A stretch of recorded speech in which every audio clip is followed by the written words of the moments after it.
Well, here's one of the doors we've been working on. Now, to make this door functional, we're going to have to add some hinges. This is a pretty heavy door, so we're going to go ahead and use some really nice heavy-duty hinges. They're 4.5 by 4.5. It's the same type of hinges that you would use if you were going to hang a door in a metal frame, a very big commercial door hinge. Now, the first thing you need to know when you're getting ready to hang a door is it a left-hand or a right-hand door? And a lot of people go, man, how do I know that? Or I really tend to get confused. And what my dad taught me a long time ago, and this never fails, although it may look a little bit silly, is if you can just go to the opening where the door is going to be hung, and you stand right here. If the door swings this way, it's a left-hand door. This door is going to swing into the bedroom. It's going to swing this way, so it's a right-hand door. Pretty straightforward, and after you've done it a little bit, you can actually do it in your mind without having to stand in the door opening. But that's how you tell which the swing on a door is. Now, of course, if it's going to be on this side, still the same thing. If the door is going to swing this way, it's right hand. That way, it's left hand.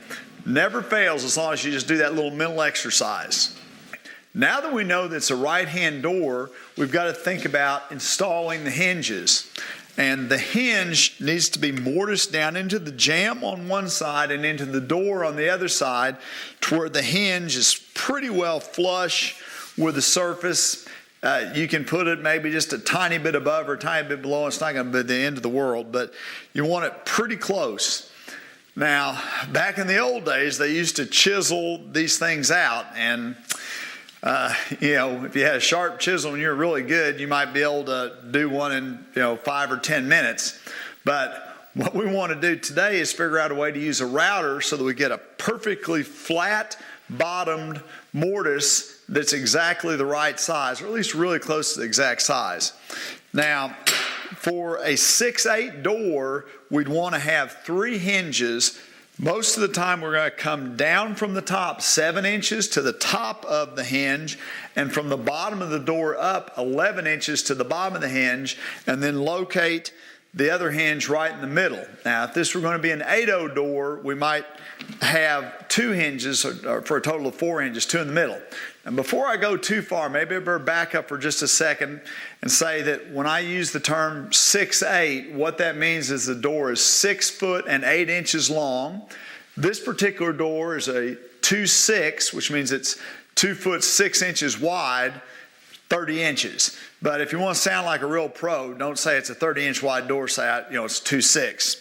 All right.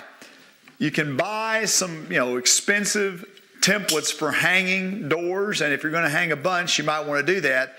But I want to show you a way to do that with a homemade jig that's fairly inexpensive. I've just taken a piece of 3/4 plywood and made these cutouts in the edge that are pretty well the size of the hinge. Now, I got a little bit sloppy here, but it's not too bad. And the depth back is going to be the thickness of the door minus about 1/8 to 3/16 of an inch. And, the reason for that is, the door hinge doesn't come all the way out the back. It's got to set in a little bit. This door that we've made is a little more than 1.5 inches. It's about 1 5/8 thick. So I came back in about 1 3/8 inches. So I want to have about 1/4 inch of wood left behind the hinge. Anyway, so we've got these 3 notches. Now, the only drawback to using a template like this is I've either got to clamp it on here to do my routing, which I can do that on the jamb. When I get to the door, what I've been doing is just shoot a couple tiny nails in there and break them off later. It's not too bad because the commercial templates that you buy have these little spring-loaded nails that you're going to get those holes in there anyway. Now, there is one thing that's pretty important about the location of this jig. On the door jamb, I want to have the top of the jig flush with the top of my jamb. When I get to the door itself, I want to let it stick about 1/8 inch, this template stick about 1/8 inch above the top of the door. And the reason for that is you want to have a crack, or a gap across the top of your door. If the door's jammed right up against the top of the jamb, then it's not going to open. So it's important to remember to position this template like that so that you've got that little gap across the top. And by the way, normally we try to go for about the thickness of a nickel for the spacing around it. And now down the sides, people say it could be anything from a dime to a nickel, just depending on how tight you can get it. All right, well, let's get this template attached to the jamb, and then we'll be ready to use this router to mortise out our hinges. Now, and I've got this unplugged, there's a particular kind of an important thing about this. Notice that this bearing on this router bit is exactly the size of the carbide, and so whatever this bearing is running against, this bit's going to cut exactly that size. So that's why I made these notches pretty well exactly the size of the mortise I wanted for my hinges. Now, you can also look and see that the bit is going down below this template. That's the amount the depth I'm going to be cutting. And what I'll need to do is take, see, that's showing me that it's going to cut just about exactly the depth I need that hinge to be let in. All right, let's stop for a second, get this template on the jamb, and we'll be ready to actually route the hinges into the jamb. Okay, I've attached this template to my jamb, and I just used a couple of 1 1/4" brads. Really find that to be pretty foolproof, and also it's just going to make it so I don't have to worry about clamps slipping around or anything. All right, now I'm going to take my router and mortise out these hinges. Now, I'm going to go in and in both times. If I go all the way around, it's going to tend to tear out on this edge. So I want to, in essence, make a climb cut at the bottom of the hinge.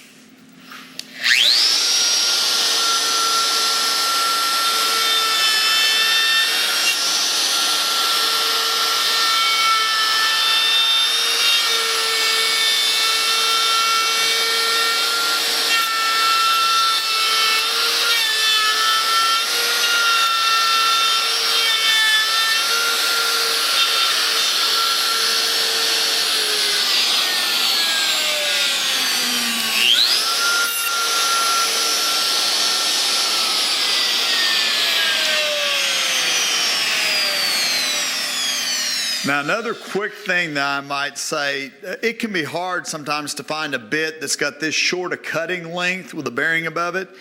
If I had a bit that had a longer cutting length, I would just need to double up this piece of plywood. It's no big deal. I love this one because it's a shorter cutting length, but if I had a longer cutting length, then I would just have to double this template up.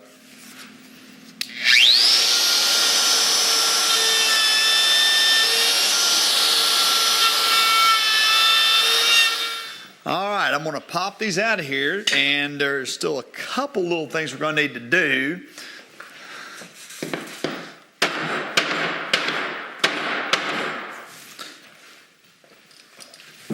A lot of the hinges that you buy will have radiuses on the corners, but these big heavy-duty commercial ones have square corners, so we're going to have to square the corners out, and you can actually buy a little tool that you can put in there and you hit it one time and it'll square the whole corner out. I didn't have mine in my truck, so I'm going to have to do it the old-fashioned way using a chisel, and then we're going to want to go ahead and drill some pilot holes. Now, one of the things about these commercial hinges is they come with real long screws, which is great because it gives you a lot of strength in the door. But if I run those screws in and go ahead and attach the hinge to the jamb right now, when I take this jamb and try and put it in the opening, the screws are going to be in the way sticking out the back. So what I'll do is assemble the jamb put it in the opening, and then run the screws in after it's set the way I want it to in the opening.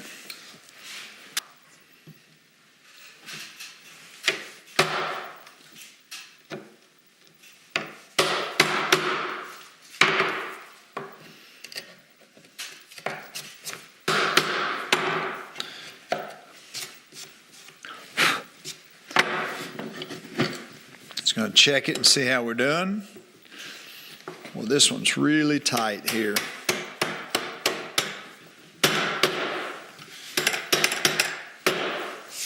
But that's pretty good.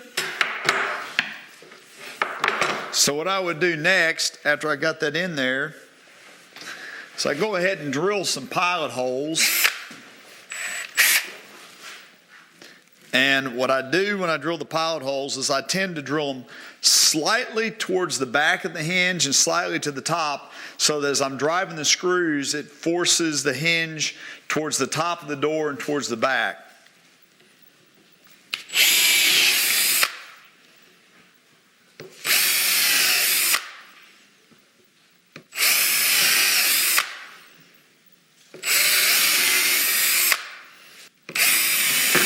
Now we're ready to do the hinge mortises on the door. Okay, here's the part of the job we'll want to be really careful not to make a mistake. It's pretty easy to make another door jamb, but it's a little bit of an undertaking if you mess the door up. The first thing that you always want to keep track of is which end's the top of the door. Now, this door being a right hand, I need to put a notch out of this edge, and sometimes I'll even take the door and kind of stand it up by the opening. And I make this little just kind of round pencil mark that tells me that's where the hinge needs to come out. So the hinge is going to be somewhere around right there. Both edges of this door have been beveled. We had talked about that a little bit. But with this hinge, I can probably show you a little bit better why we do that. Right now, if the door jamb is square and the edge of the door is square, if everything's perfect, the hinge would be like that when the door is closed. But if for some reason there's a little kink in the door, or maybe the door jamb is twisted, you can end up with the hinge trying to do like that, and it can bind up and not want to open. And that's one of the biggest problems I find with doors is what we call hinge binding, where as you start to push the door closed, it kind of starts giving you resistance before it gets all the way to the door stop. So in order to avoid that, by beveling this a couple degrees, what actually happens is when the door is totally closed, this hinge is actually a little more open because of the bevel on the door. Now, on the latch side, if you can imagine, by beveling it, as the door swings open, that bevel lets you have a little bit more clearance on the jamb so it doesn't drag on that side. Just a really well-hung door should be beveled away from the face on both sides. The other thing that we try to pay attention to, and it's important, is if this door does have a little bit of a bow to it, I want to select, if I can, you can't always, but I want to select, if I can, such a way to where as the door swings closed, it would hit the door stop at the top and bottom, and then the knob in the middle could pull the door closed. If you swing a door closed, it hits at the knob and it's away from the stop at top and bottom. That's not a good thing. All right. That may be way more information you need to know, but I'm going to throw it out there anyway. So here's our template again, and it's just going to flush with the face of the door. Now, I want to have about 1/8 of an inch sticking up at the top. Now, I will say that if I want to err on the side of being tight, because I could always cut a little bit more off the top, but you can't add anything back on. Let's put in one nail there, and hopefully just one nail down here. Looks like our door's pretty straight. All right. We're ready to go ahead and route these.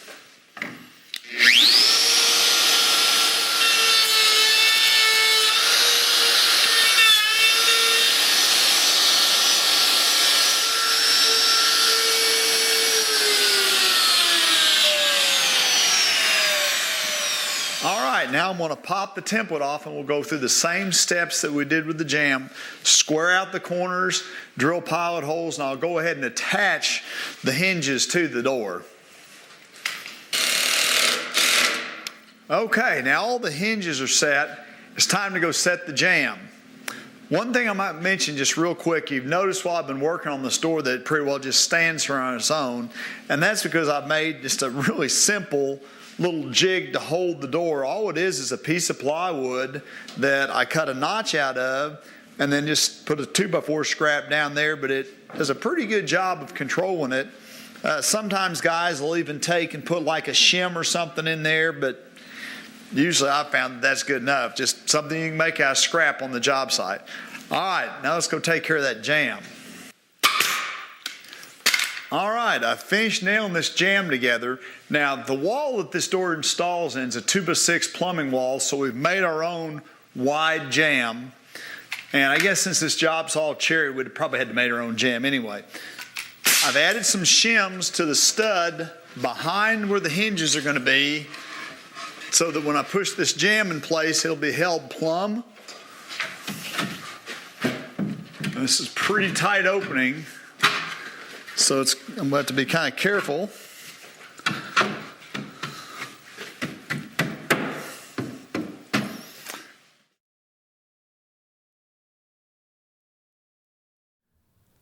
Thanks for watching. If you enjoyed this material, don't forget to like and subscribe.